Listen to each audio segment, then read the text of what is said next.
I'm the developer of The Majestic, which is an open world, narrative driven fantasy adventure game.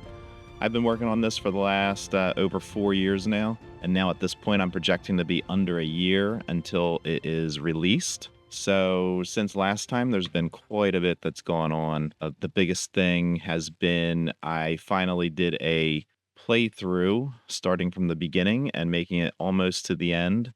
Uh, this was the first time I've played from basically the starting menu to practically the credits. I didn't quite get to the very end of the game because there was one last hard stop, a glitch, a bug that prevented me from getting there. And because the end of the game is a short epilogue, I just, instead of rebuilding it and finishing up that little bit, I just stopped where it left me, and but I almost made it to the end. So next time I do a playthrough, which will hopefully be in another couple weeks here, I will be able to make it all the way to the end of the game. During this playthrough, however, there were a lot of things I caught that needed fixing. Probably had about 4 or 5 different hard stops throughout the playthrough, which means something prevented me from progressing in the game, and I had to fix it and then rebuild the game and then continue on. Solved quite a few of those. Those are always critical to get fixed. Beside that, as I reported last time, the game is a big narrative driven game. It has over 4 hours of story cinematics, was quite the task to implement. But I think all that is working pretty well. The cinematics and the story seem pretty good. Not only was the goal to get from the beginning to the end without too many issues, but the biggest thing I was looking for this playthrough was the script and how it sounded. I was aiming to lock down all of the text in the game. And upon completion of that playthrough, I think I finally did. I mean, I started sending out scripts to voice actors, which is a big milestone. It is complete enough and should not receive any changes going forward. And the three biggest characters in the game, I generated their sides and sent them off, and I've already received some audio back. So now the big task is editing their audio to implement into the game. And this is no small feat. The main character, Jess, she is also the Majestic, the eagle that you play. Her sides for the game were over 100 pages long, and I've received back a audio file that is almost 2 hours in length for her dialogue alone. Now that 2 hours will be cut down because the actress, she takes multiple takes per line so that I have enough variation and wiggle room to make sure I can get exactly what I want and get it into the game. So yeah, it all sounds really good though. I haven't reviewed the entire file, but I think it's going to work very nicely. And then the next character, Daisy, who happens to be Jess's sister, she had the next longest length of dialogue. Her sides came to about 92 pages long. And then the brother Cody is in the middle of recording now, and he's at about a little over 60 something pages. So those three characters are the main characters of the game. The audio is coming along and the script is locked. So all good, exciting news here. So other than the story, the script, the audio, the other big things happening are fixing all the issues I discovered on the playthrough. And there were a lot of them, over 100 different items logged. I've already fixed a ton of them, and some things are bigger than other things. I'm tackling a lot of the easy wins, the quick ones first, small things that actually do make a big difference. Just minor things like a visual hiccup here or a reward that should be more or different and stuff like that. I think some of the biggest challenges have to do with the saving and loading system. I had one issue, I haven't tackled it yet, an objective that was saving the progress for this particular objective and loading it in every single level, which isn't quite ideal. I'm going to tackle that one soon. Basically, the gist of it is since before I started my playthrough, I was in the middle of redoing my save system so that the game feels more open world. And to do that, I wanted players to be able to go back to previous levels without losing their progress, of course. So now the save system is it's saving every level, whereas before that I was just keeping the progress for the current level that the you were on. So it's a pretty big change, and there's obviously going to be issues that arise by doing a big change like that.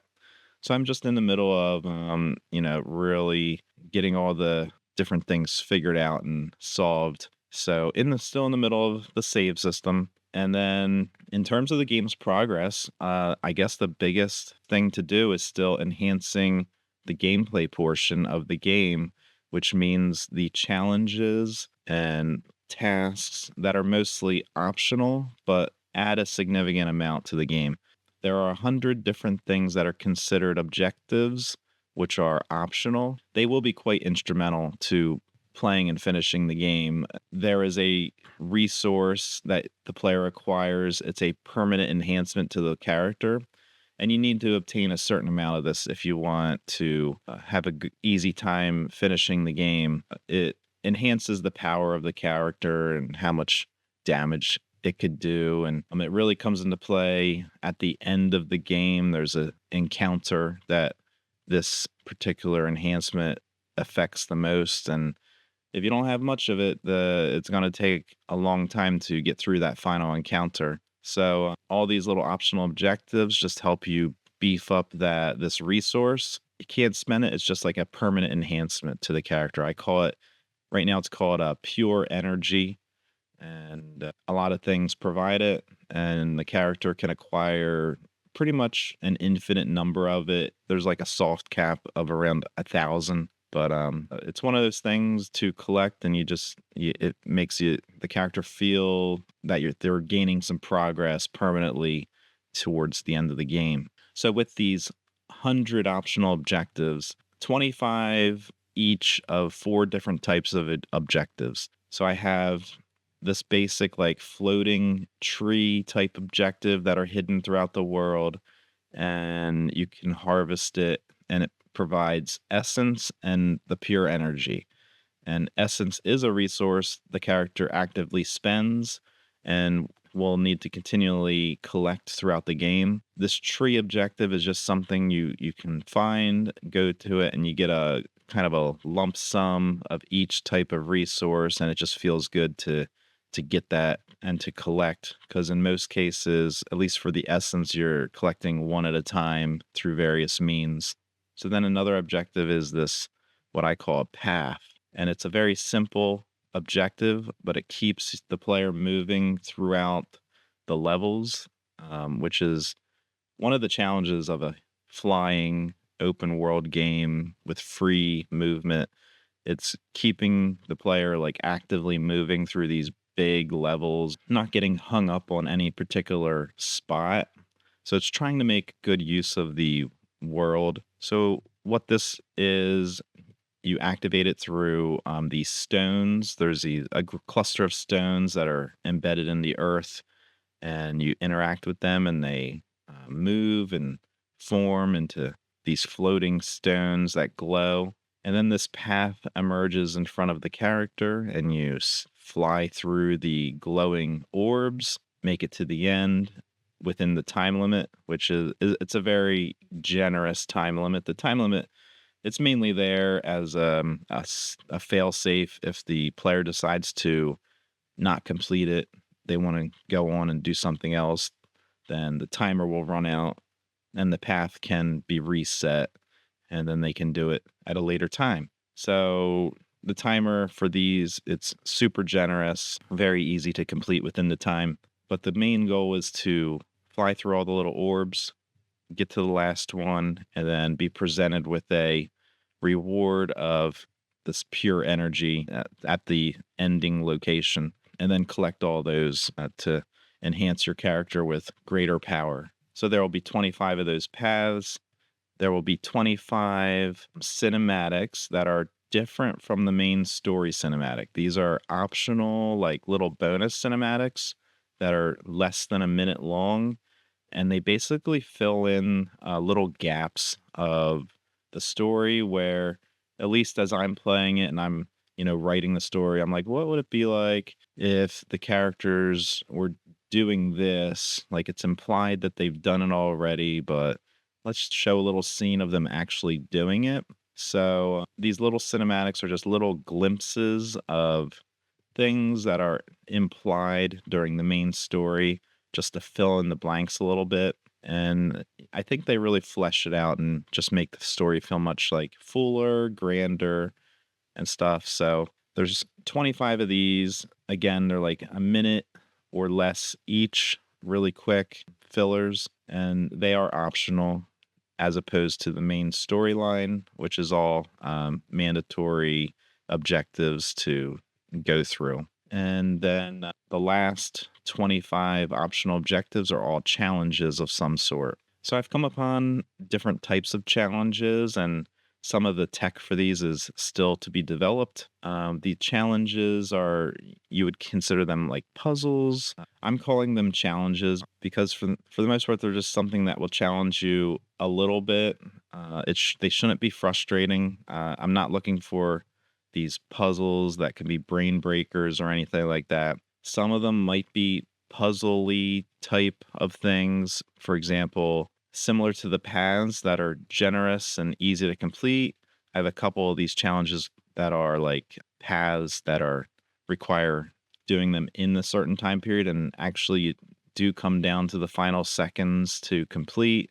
So if you miss something, you will fail it and have to try it again. There's some memory challenges, just a couple, where you memorize a certain order of things and do the thing in that order. I have a couple like matching challenges where there's icons presented and you find the matching icon. And there's another type of challenge I developed within the last month.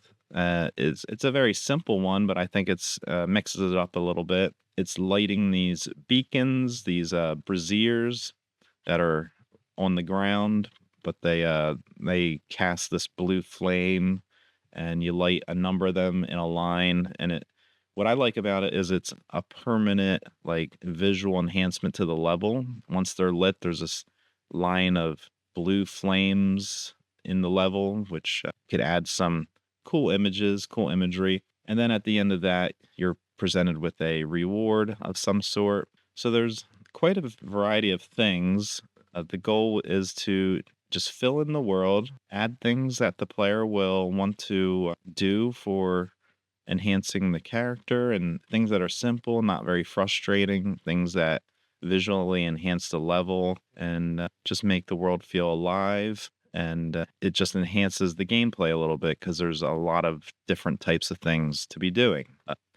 So with 100 items, where I stand is about 50 or 60 of the things implemented. So it's going to still take quite a bit of development to get all of that implemented, but it's coming along and a lot's been done since a month ago even. So very good progress there. Now to touch on just a couple of the out of game items. I've been doing a lot more marketing, a lot more videos and images are being posted. And then I was talking about the marketing imagery last time I did a devlog, and I did update the Steam page with the images, but I still need to update the text and content. And that's another area where I want to get more GIFs and videos created. And a huge thing that I'm starting to focus on is the introduction, the intro and the first level to the game. I'm really trying to get the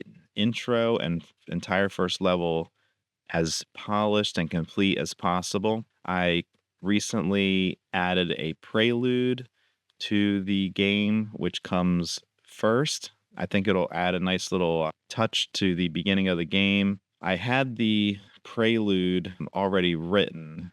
I think it's just a quick little exchange of dialogue between two characters, but I never implemented it until now. So I'm starting with the prelude. I'm basically going through and really polishing up the whole introduction to the game. That also will entail polishing up the how the game loads, the settings, the main menu, and all of that. There's a lot to do on that front, the back end technical aspects of it, getting into the game as painlessly as possible. The settings menu needs a good overhaul. So, yeah, where we stand is the game is releasing hopefully in about 11 months. That's the projected release Q2 of 2027. And although that sounds like a lot of time, I'm treating it like it's not. It's really not. Every month, I'm trying to accomplish a lot of stuff. But at this point, where I stand with the game is I'm really done developing, creating like the assets, the in game assets, the 3D models and meshes. I'm trying to prevent having to do any more of that. It's more programming side and getting the content into the game and then polishing what's already in the game. For example, the audio going into the game and then just fixing the programming on the back end and making it more performant and using what's already been created and enhancing and just making it all look better. So I would say asset creation, 3D asset creation is done, but audio is ongoing. Music is something that will be starting up soon. I've become an in-game photographer so that I can create appropriate marketing material, and I need to start developing a trailer, which I was hoping I might be able to do that with the first playthrough. I did record most of my sessions. I will probably pull some clips, but it might be the next playthrough where I'm really getting footage I'll want to put into a trailer. So that's really still to come. So playthrough number 2, hopefully starting that in another couple weeks after I fix just a few more big things, then that means trailer can be starting production rather soon. So that's the timeline of development here. It really is like the tail end, the final year, just getting it to the finish line. So here, a year out from release, I really am happy with the way it's coming along. As I've been developing this over the past 4+ years, a lot of doubts creep into your mind. Like, is this going to resonate with anybody? And is it worth the time? And should I keep trudging forward? But now that I'm here at this point and I've played it once and keep making it better, I do feel it shaping up to be a pretty good thing. And I'm happy where it's at. I think it could be something good. So hopefully you will continue to follow this journey and follow it to the end. And I look forward to seeing how everybody feels of it once it is out there into the world. So please, like, subscribe, and continue to follow along. I hope to see you in the next one. Take care.